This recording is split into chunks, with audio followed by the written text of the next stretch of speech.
VIP Kid Mornings with Melissa.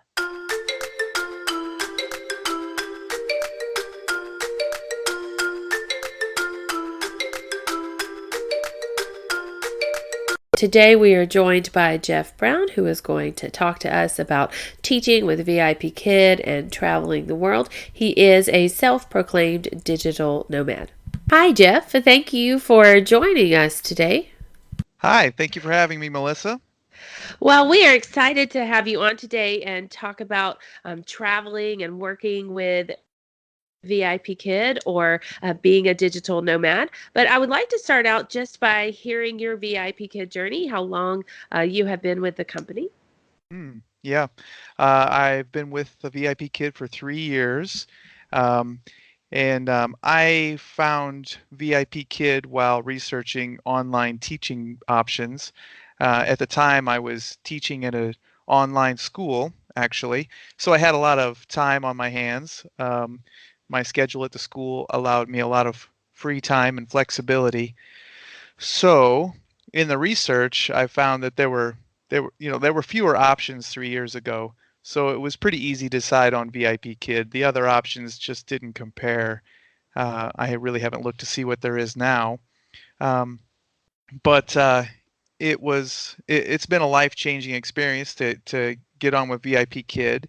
Um, Really, one of the things I liked most about starting off with them was I had to smile a lot more. I had gotten pretty serious teaching at my regular school. Going in daily and dealing with my students had made me a more serious person. Plus, I was getting older. But starting every day off with my 10-year-old friends from China and smiling, forced or not, really carried through the other parts of my life. It was quite wonderful. Oh, I like that perspective. It does make us start off smiling and being happy in the morning. And I agree with you. So you were already teaching abroad and already traveling, and so VIP Kid fit into that lifestyle? Oh yeah. Uh, I started teaching as a way to travel. After I graduated from university, I wanted to experience other cultures, and so I started teaching abroad to get to know other cultures. Um, and then at one school, I taught science, and that was kind of a breakthrough for me. I really fell in love with teaching then, and thought I had a lot to share with my students. Um, so I came back to the States and got certified as a science teacher, which is a story in itself. And my plan, really, the whole time was to go back to traveling, which is where I'm at now. Um, After having taught a few years here and having my certification, and now with VIP Kid, I'm going to be going back abroad and taking this on the road. Um, so uh, that begins the story of the Nomad. What would you say you take with you other than that? Do you have a background? Do you have some favorite props, or how do you make this work Yeah. classroom wise? Well, I have a pretty simple classroom, I think. But yeah, I realized pretty quickly that with VIP Kid, I could travel fairly extensively. I've made some small moves around the U.S. to see how easy it was, and saw how easily I could move, and my classes could move with me pretty seamlessly. And then I started to make some bigger moves with my classes. Last year, we went to Mexico, and I taught in different areas around Mexico, kind of honing what I was doing. Mexico, I already knew Mexico because I had taught there a couple years, and I knew where I was going. Um, so I experimented with what resources I would need, and I came back from Mexico knowing that my biggest issue was going to be lighting. Everything else kind of went pretty smoothly, but lighting was always something that was kind of temperamental. So I had to bring my own light source. And then just recently, we finished up traveling on the West Coast for 6 months, where we visited a bunch of national parks. And this proved more difficult than Mexico, but even without much prior planning, I was able to keep teaching while we traveled. It felt risky at times, guessing where I was going to be in 2 weeks, but I had a few tricks that took some of the risk out. One was a wireless hotspot I carry around. I did a lot of research for that, and the one I have is for, it's probably best for international travel. There might be better options for people who are staying in the States. Um, but I have a TEP. It's called a TEPI, and that should work anywhere I have a phone signal. It helped a little bit when I would go to a motel and they said they had internet but didn't quite have the bandwidth. The second is my light that I purchased after Mexico. That one I tried to look up so I could share the information on it, and it just says it's a portfolio, but when I Google portfolio, it just comes up with all these um, similar lights, not the one I got. Uh, anyway, it's a good light and it's very portable.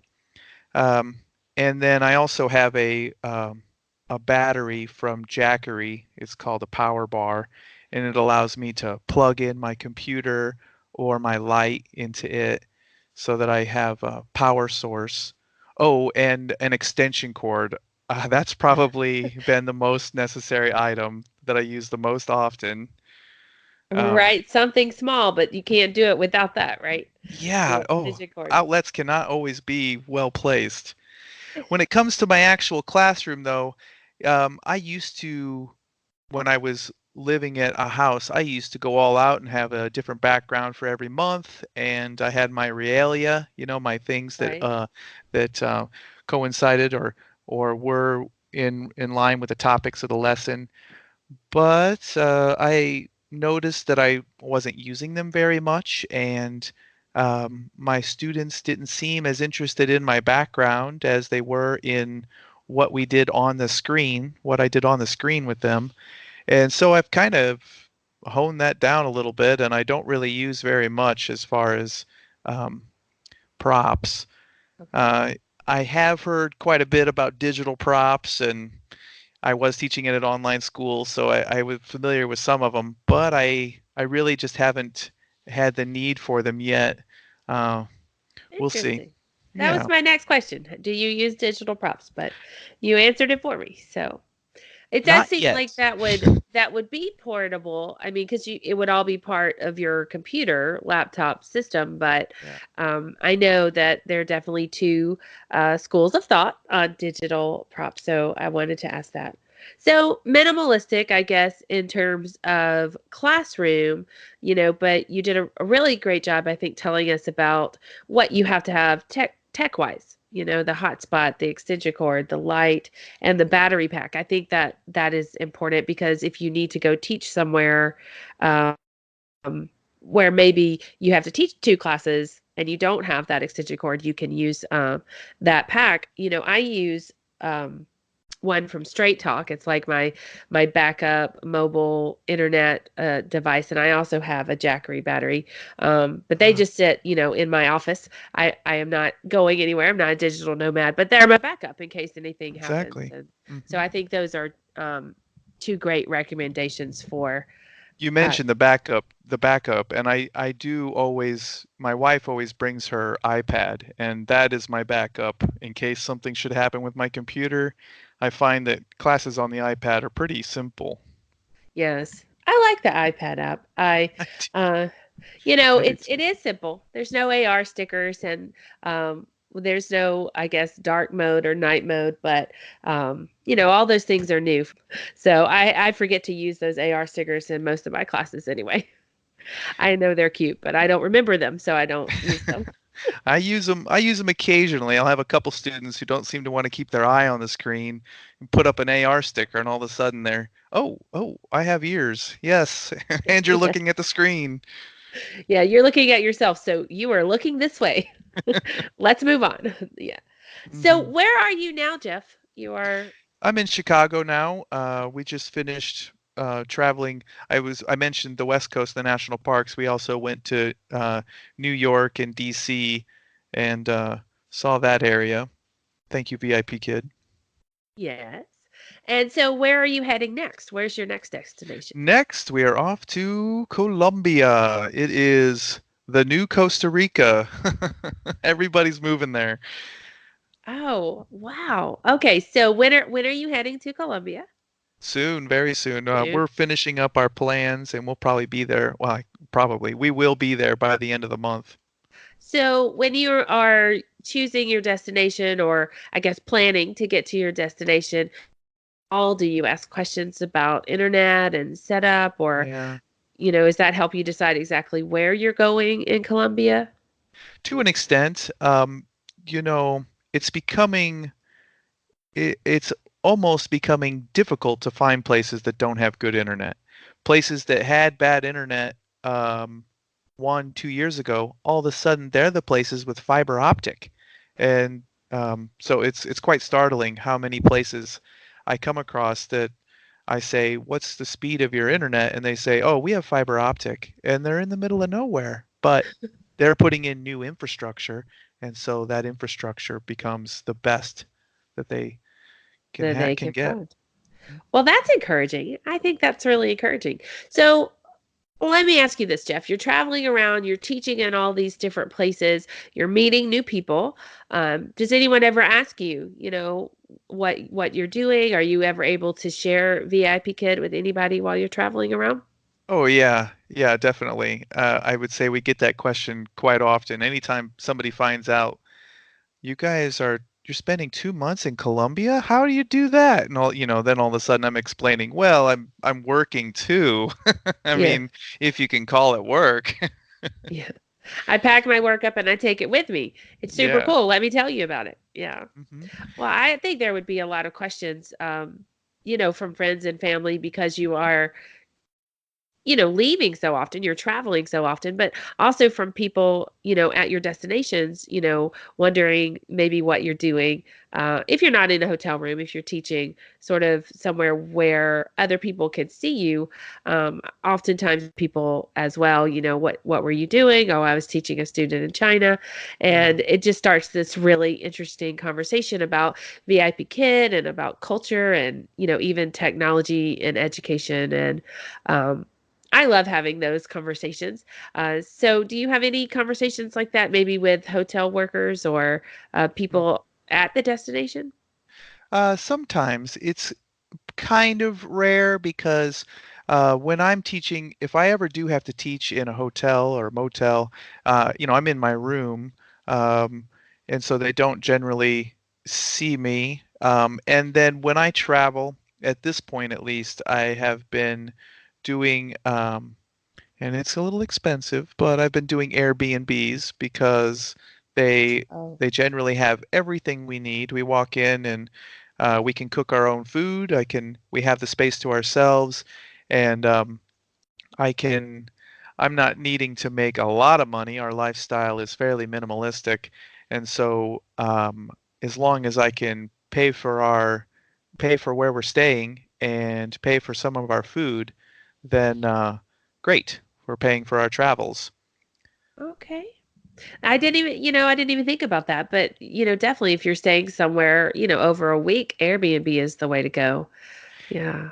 And if if a person is able to plan ahead and they know where they're going to be, it's also a way for me to take some of the risk with the internet out. If I'm going to a hotel, one of the problems I've run into is they might have good internet, but it only takes a couple people streaming Netflix, and all of a sudden my signal is too sporadic, and I'm Mhm. having to log on to my TEP. Um, but in Airbnb, they usually I can trust that they're going to have good internet, and if I have a problem, the host will jump on it and fix it for us, usually. Oh, that is a good point. Okay. So that's a good tip for anybody thinking about this or maybe even wanted to take, a long-term vacation and teach. Can you think of any other tips you would give someone who was wanting to travel and still teach classes? Let's see, another tip. Don't be afraid. It's natural to have some fear and some anxiety about it, but once you do it, it just gets easier and easier. I mean, we're going down to Colombia, and I have some trepidation, but after having gone through Mexico and traveled around some and done it various places, I'm comfortable that we'll figure it out and we'll work it out, even if we do run into some roadblocks. And then, of course, I have my other travel tips. Don't eat street food if you don't have to, and if you do, have some pills around in case you start to feel sick. Okay. That's a good tip. I'm going to put that down as an important tip, Jeff. So, you've been with the company 3 years, so you're a veteran. Yeah. So, what other tips would you have just in general for a new teacher starting out, trying to fit this into their lifestyle? I'm glad you asked. I was trying to think of how to put this because I see a lot about people asking about balancing their their their work life with VIP Kid, and I think I understand because it's so enticing to know I can open these slots and people are going to sign up and I'm going to make money. And I'm sitting back today and I think I would love to be teaching now. I should sign up to teach for 2 weeks from now, and I might end up with too many classes and get kind of exhausted. I personally, I remember when I first started, I would open up a lot of slots because they wouldn't all get filled and I'd have a break here and there. And then one Monday, I got up and I looked at my schedule and I had 12 classes in a row and I just didn't know what I was going to do. Um, so, uh, I got through that day, but I realized after that, after a few more experiments, that 6 is about my limit. After that, I need to find somewhere to take a break for at least 15 minutes, 20 minutes so that I can uh, do everything I need to do and come back a little refreshed. 2, 3 minute breaks between classes isn't quite enough, for the legs especially. Uh, Yeah. I say to my friends and family, five is easy. 6 feels like work. 7 and 8, I need to find a break. Yes, I like that. And you're right. If you're teaching 12 classes in a row, and I don't think that's good for, anybody. You just plan breaks. Maybe don't open up all of them. Open up, 5 or 6 and maybe leave 2 open and then open up 5 or 6 more. And then that Sure. way you get a little time in there. I think that's excellent advice. You're full of I'm good tips, Jeff. Well, I'm also I mean, most people have a lot of other things going on and they can't quite fit a good sleep schedule Uh, into waking up at 2 a.m., 4 a.m. to teach. But it has got to be one of the most important things because if I'm rested and I go to my classes, they're fun. They're enjoyable, but if I'm not rested, it's not as much fun. So I'm really diligent about making sure that I stay rested.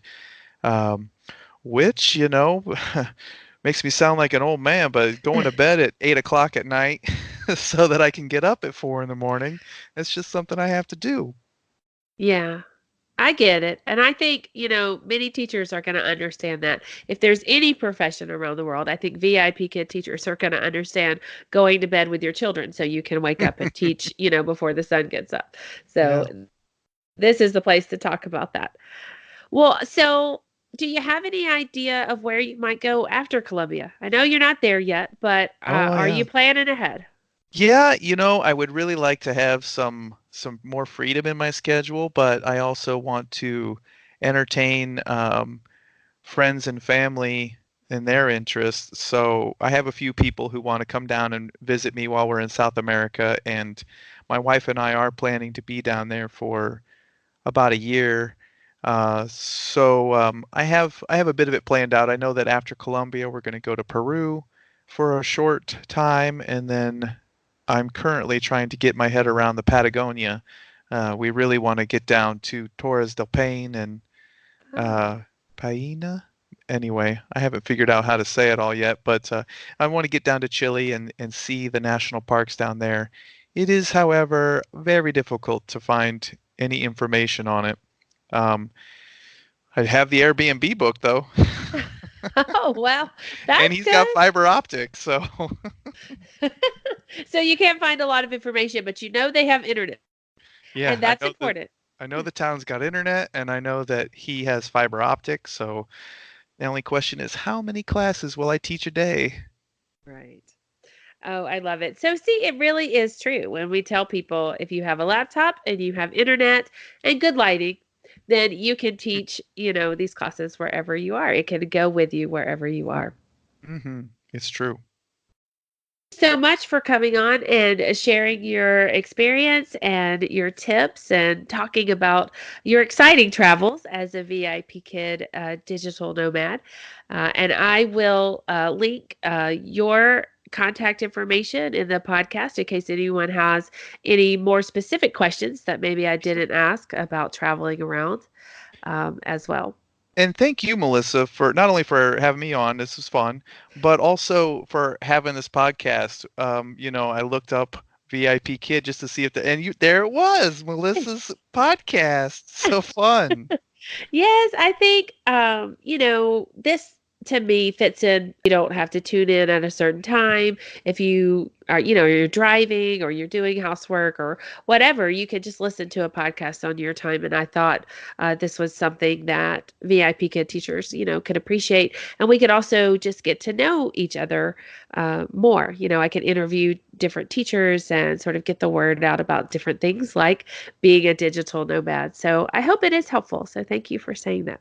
Yeah, and as your episodes accumulate, people will be able to go through and, for example, they'll see this one on being a digital nomad, and oh, okay, I do want to know something about that, and they'll be able to hone in on specific things. I really liked your talk with Beth about Google Slides. That's something I should probably look more into. Right. Oh, well, let us know if you do. I would like to know if people get interested or they join a group, because of what is was on our podcast. I would like to know that. I do Okay. use Google Slides, but I think what I tell people, teachers, and even people who are interested, is not to feel like that's all you have to use. You can use some Google Slides and then some traditional props in your classroom as well. Yeah, So. for the longest time, sorry to keep this going, but for the longest time, I would add a file. I would upload a file for the end of the lesson. You used to be able to do that in the old classrooms, but now with the new classrooms, you can't do that. So that shot a hole in some of my techniques. Oh, yeah, you mean you used to add it where the kid slides are. Yeah, Yeah, I would be able to pull up an extra slide at the end and right. extend the material that way. I remember those days. Mm, Well, now you just have to use your video feed. So yeah. it can happen though. Well, Hmm. thank you so much, Jeff, for spending time with us talking about, again, being a digital nomad. And I hope you have a good rest of the day.